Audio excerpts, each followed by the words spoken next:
Good morning friends, health care के authentic video में आपका स्वागत है।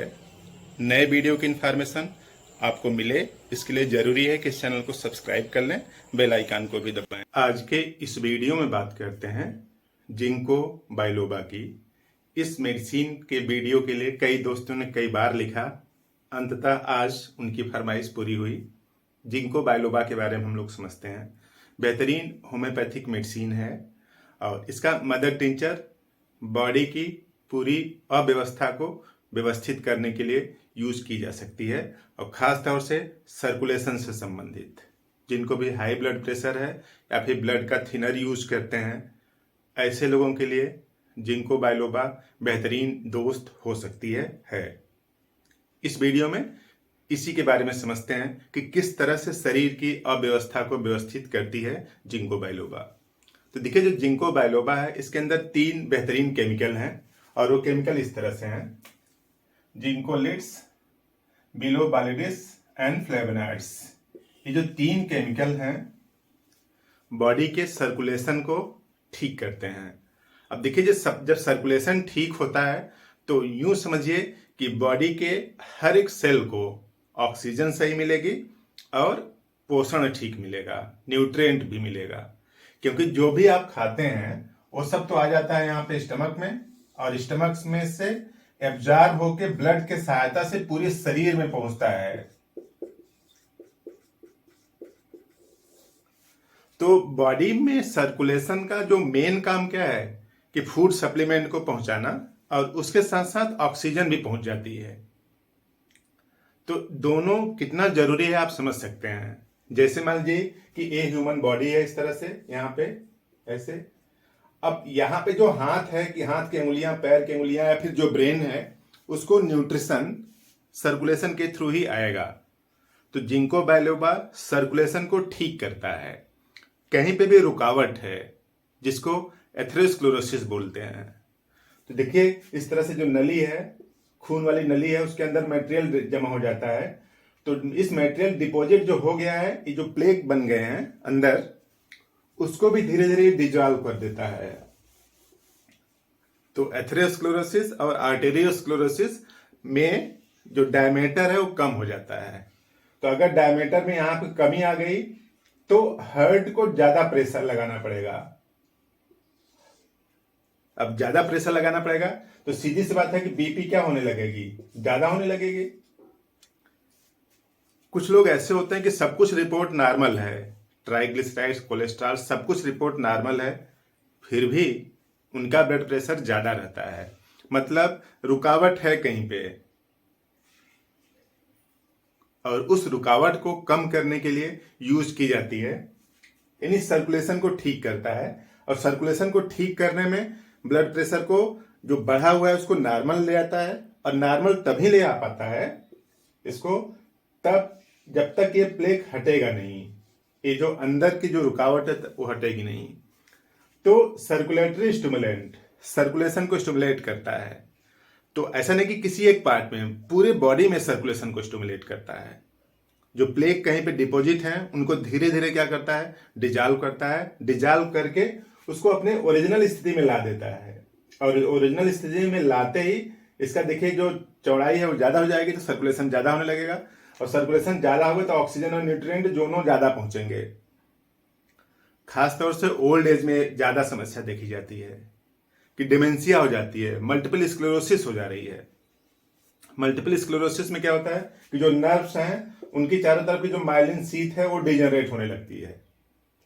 और अगर ब्रेन में डिजनरेट होने लगती है तो भूलने लगते हैं, जल्दी से नाराज हो जाते हैं, यानी इस तरह से गुस्सा जल्दी से आ जाता है और भूलने की बीमारी है। या फिर कान में कुछ आवाज से सुनाई पड़ना, धीरे धीरे मतलब आवाज आना। तो इस तरह से कई सिम्टम्स होते हैं। तो डिमेंशिया, मल्टीपल स्क्लेरोसिस या इवन ब्लड थिन हो रहा है, ब्लड थिक हो जा रहा है, मोटा हो जा रहा है। कुछ लोग ब्लड थिनर का यूज करते हैं। तो इसके अंदर देखिए इंप्रूव सेरेब्रल सर्कुलेशन, जो ब्रेन का जो सर्कुलेशन है उसको भी बढ़ाता है। ओल्ड एज में खास तौर से देखा गया है कि मल्टीपल स्क्लेरोसिस जैसे सिम्टम्स तो आते हैं, उसके साथ साथ पैरालिटिक अटैक भी आ जाते हैं, पैरालिसिस जैसा हो जाता है। इसलिए हो जाता है कि कहीं पे भी सर्कुलेशन थोड़ा सा कम हुआ है, ऑक्सीजन न्यूट्रिएंट कम पहुंचे हैं वहां पे। तो इसके अंदर एक और क्षमता है कि रिड्यूस प्लेटलेट एक्टिवेटिंग फैक्टर। कुछ लोगों का प्लेटलेट्स बढ़ा होता है, खासतौर से जब स्प्लीन बढ़ जाती है तो भी प्लेटलेट्स बढ़ा होता है, एक ये अवस्था है। तो स्प्लीन को कम करने के लिए कई दवाइयां हैं, उसको यूज करके स्प्लीन को नॉर्मल ले आते हैं, तब प्लेटलेट्स कम हो जाता है। कई लोग ऐसे होते हैं जिनका स्प्लीन नॉर्मल है, लीवर भी नॉर्मल है, फिर भी प्लेटलेट्स बढ़ा हुआ है। इस वजह से बढ़ा हुआ है कि बॉडी के अंदर एक प्लेटलेट एक्टिवेटिंग फैक्टर होता है, वो बढ़ गया है। तो ये जो जिंको बाइलोबा के जो 3 केमिकल है ना, ये प्लेटलेट एक्टिवेटिंग फैक्टर उसको कम कर देते हैं। कम कर देना मतलब नॉर्मल एकदम नीचे नहीं ले आते, नॉर्मल तक ले आते हैं, यानी जो बढ़ा हुआ है बस उसी को कम करते हैं। तो जो भी ब्लड थिनर यूज करते हैं उनको ब्लड थिनर से मुक्ति दिलवा सकता है जिंको बाइलोबा, क्योंकि इसके अंदर प्लेटलेट एक्टिवेटिंग फैक्टर है। अब प्लेटलेट एक्टिवेटिंग फैक्टर अगर है तो सीधी सी बात है कि जो ब्लड है वो नॉर्मल रहेगा, यानी थिन रहेगा, ब्लड थिनर का यूज नहीं करना पड़ेगा। और ब्लड अगर थिन रहेगा तो हर जगह सर्कुलेशन पहुंचेगा, इवन फाइनल आर्टरी में भी पहुंचेगा। दिक्कत क्या है कि अगर ब्लड थिक हो जाएगा, ठीक होने से दिक्कत क्या है कि मोटी आर्टरी में तो बह जाएगा ब्लड, लेकिन अंत में आते आते एकदम फाइनल पतली आर्टरी होती हैं, और पतली आर्टरी होती हैं तो वहां पे सर्कुलेशन, ब्लड पूरा फ्लो जितनी तरीके से हो सकता था उतनी तरीके से नहीं हो पाएगा। तब उस कोशिकाओं को न्यूट्रिशन ठीक से नहीं मिलेगा, और न्यूट्रिशन ठीक से नहीं मिलेगा तब कई दिक्कतें आती हैं। तो ये जो प्लेटलेट एक्टिवेटिंग फैक्टर उसको कम करता है, ये जो तीनों केमिकल हैं बॉडी के अंदर। और उसके साथ साथ देखिए एंटी एस्थमेटिक, यानी जो अस्थमा है उसको ठीक करता है। अस्थमेटिक जो फैक्टर है बॉडी के अंदर उसको भी मिनिमाइज करता है। अस्थमा में क्या है कि सांस लेने में दिक्कत होती है, निकालने में और ज्यादा दिक्कत होती है, तो वहां भी कुछ इसी तरीके की व्यवस्था है। तो अस्थमा को भी कम करता है। सांस लेने में कुछ लोग बोलते हैं थोड़ी देर चलते हैं, सीढ़ी चढ़ दिया, पैदल चल दिया इधर उधर, तो सांस फूलने लगती है। तो ये सब इंडिकेशन है अस्थमा के। तो एंटी एस्थमेटिक भी है और एंटी स्पाज्मोटिक, यानी जो स्पाज्म है, जो हॉलो ऑर्गन है बॉडी के अंदर, जो हॉलो ऑर्गन है उसी में स्पाज्म होता है। ओवरी में हो सकता है, यूट्रस में हो सकता है, जो हॉलो ऑर्गन है, जैसे इंटेस्टाइन है इस तरह से, तो खाली है, यानी बीच में कैविटी है। या फिर यहाँ पे इस तरह से जो ओवरी है, ओवरी के अंदर, या फिर यूट्रस में, यूट्रस, ओवरी, इंटेस्टाइन। तो यहाँ की जो मेम्ब्रेन है ना, इसमें तेजी से गति होने लगती है तो पेन होने लगता है। एक नॉर्मल गति तो चलती ही रहती है, उससे बॉडी को कोई इंपैक्ट नहीं पड़ता है, लेकिन जब तेज हो जाती है तो स्पाज्म आने लगता है।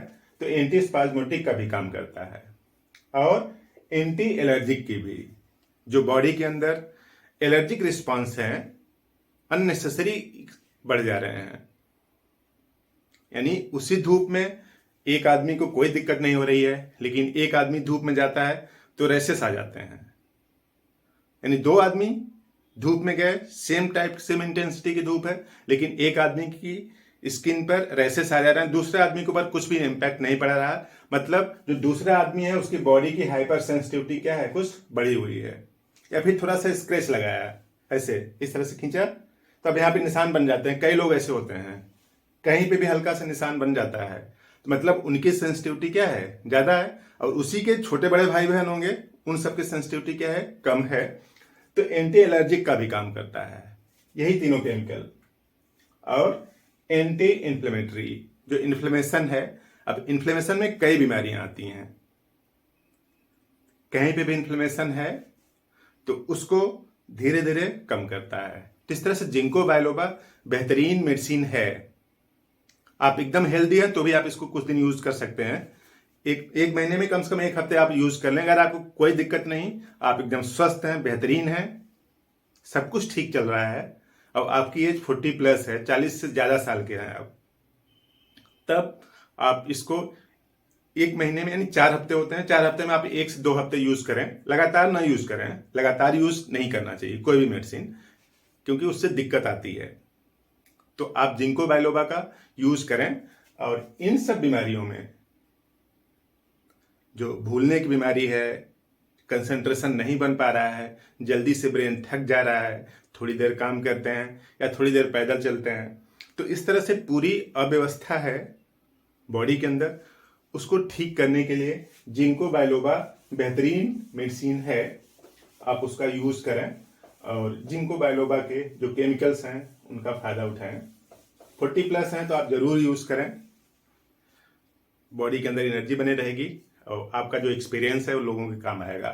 बात समझ में आई तो इस वीडियो को और लोगों को शेयर करें ताकि उनकी भी इंफॉर्मेशन बढ़े और बीमार होने की संभावना कम हो। Thank you.